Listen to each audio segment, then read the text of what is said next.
હે જગતમાં મારું ખેવારિયા વારીનું નામ પડે ને જો મલકમાં જગતમાં ખેવારિયા ને મ્યાલડીનું નામ પડે જો મલકમાં રૂવાડા ઊભા થઈ જાય પણ આ તો મારી મ્યાલડીની વસ્તી છે હો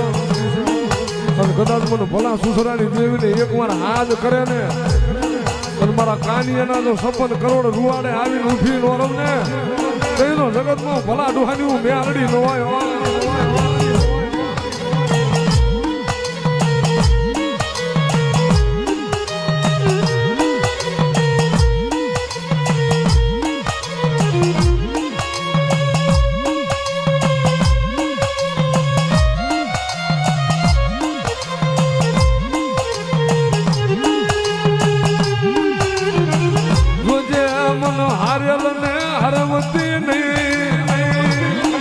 મારા દુધિયાના પાયખું